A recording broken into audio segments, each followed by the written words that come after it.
Ang reading mo, Virgo. Welcome back to our channel, Mamay. Nasa mabuti kayong kalagayan while watching the channel. This is a general reading. Kayo nang bahalang magpalit-palit ng situation nyo sa reading ko.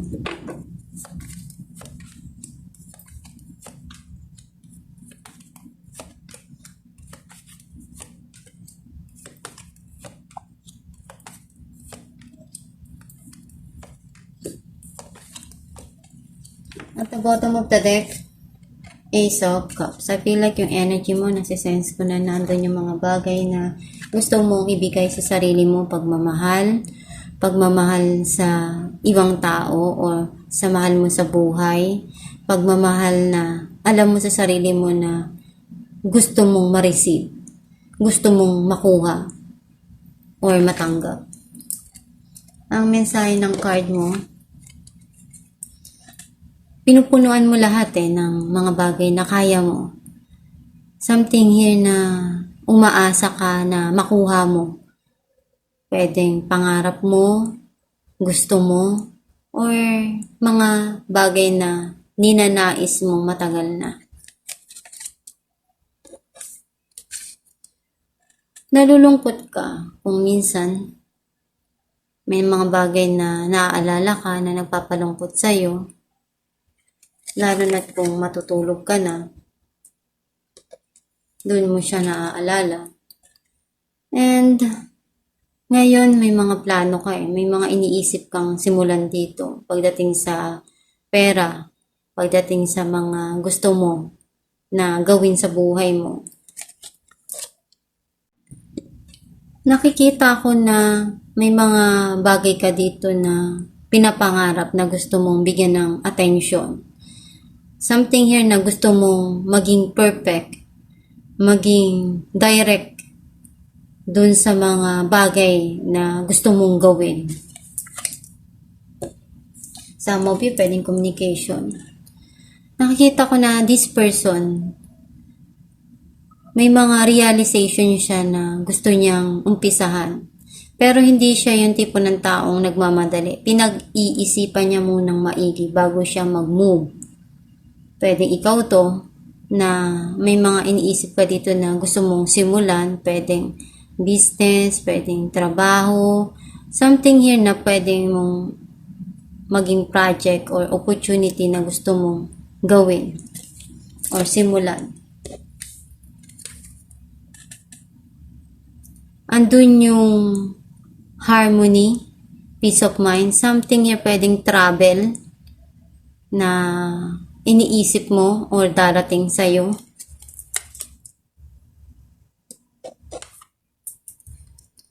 Nakikita ko na andun yung mga bagay na pumapasok sa isipan mo. Pwedeng someone sa buhay mo na binibigyan ka ng payo palagi, binibigyan ka ng magandang advice, yung maitutulong dun sa sitwasyon na nangyayari, or pwedeng ikaw to na may mga bagay kang kailangan na pag-isipan ng mabuti bago simulan.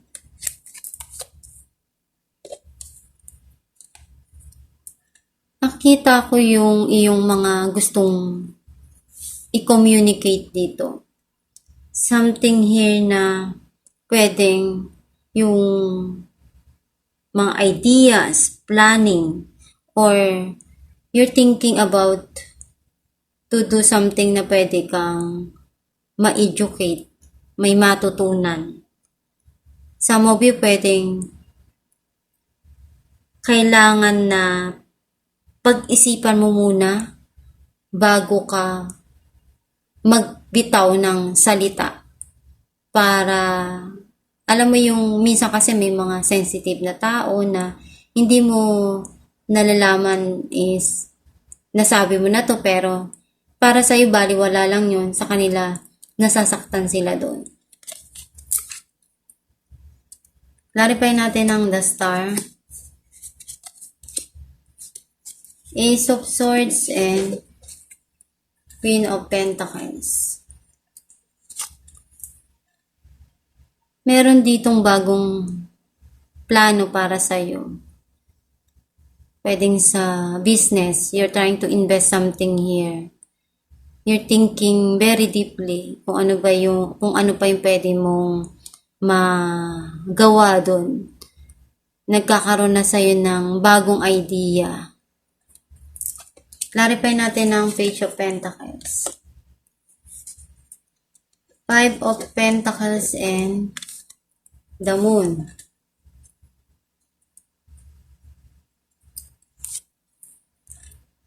Something here na sometimes you're keeping it to yourself lang kung may mga problema ka pagdating sa pera. Sometimes nabibitin ka rin at iniisip mo ano pa ba yung pwede mong magawa para kumita, para magkaroon ng bagong pagkakakitaan. Some of you feel something na may sadness here deep within you and you keeping it to yourself. Clarify natin ang King of Pentacles. Strength and Five of Cups. May panghihinayang pero natuto ka na. Mas naging matatag ka dun sa mga nangyari na yun. Some of you, pwedeng yung tao, yung person na to, ngayon na siya magkakaroon ng lakas ng loob kasi sobrang nanghihinayang siya doon sa mga nangyari na yon. Pwedeng nagsisisi siya. Clarify natin ang King of Swords. Eight of Cups and the Lovers. You want to move on. May mga gusto ka na ditong kalimutan. Some of you, pwedeng may paparating dito towards you. Itong tao na to pwedeng galing sa past and still, nandun yung feelings pa rin niya. Clarify natin ang Nine of Swords. King of Wands and Knight of Wands. Nakikita ko na itong tao na to mapaglaro come and go sa buhay mo. Or pwedeng ikaw din to na sobrang busy mo, basta masaya ka sa ginagawa mo, gagawin mo. Basta as long na nagbibigay sa'yo ng motivation, ng desire yung mga bagay na yon, ipagpapatuloy mo. Clarify natin Knight of Swords. Eight of Pentacles and Ace of Cups. You're trying to do something here. Andun yung work hard pagdating sa pagmamahal. Nakikita ko na ginagawa mo lahat ng makakaya mo pagdating doon sa pagmamahal.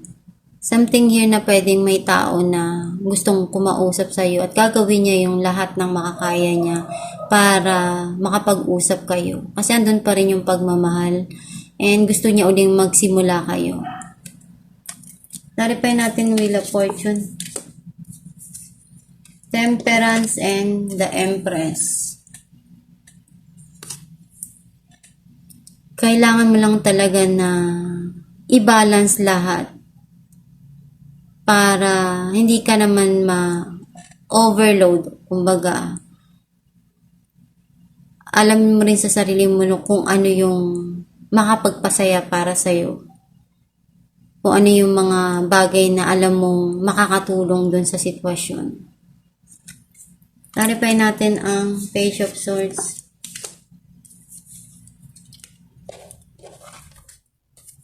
Some of you, nakikita ko na kailangan mo rin na habaan yung pasensya mo at one day makukuha mo rin kung ano yung ninanais ng puso mo.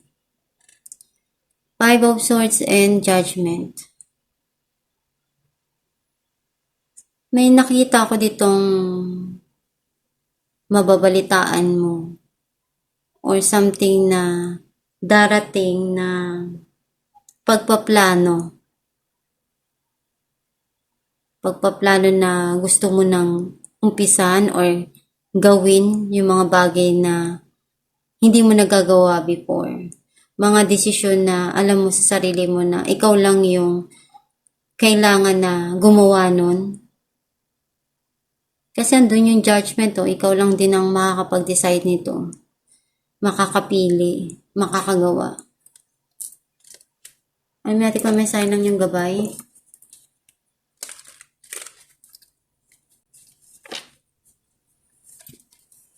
Energy work.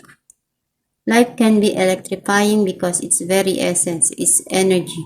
Your body is a remarkable energy field that will positively respond to loving treatments.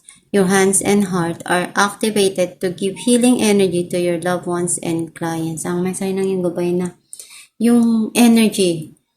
Kumbaga, bawat tao, ikaw man o ako, may mga kanya-kanyang energy yan na ginangyayari or ginagawa natin.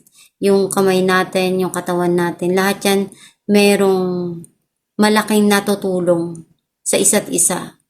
Kung ano man yung mga bagay na ginagawa mo, ipagpatuloy mo lang yan as long na makakabuti para sa'yo at makakatulong doon sa mga taong nandyan sa paligid mo, sa mga mahal mo sa buhay. Gawin mo lang at magdasal ka lang palagi.